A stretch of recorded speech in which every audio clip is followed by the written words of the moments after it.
आकाशी चंद्र चांदण्या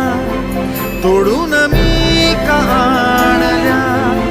मनाचा पाळणा करू बांधून घे जरा झुला,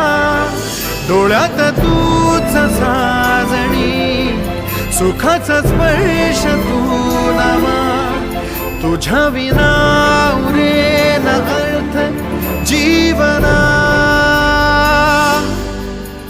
उजळे तुझ्या हसूने कणकण, अन चंद्र हे हातीचे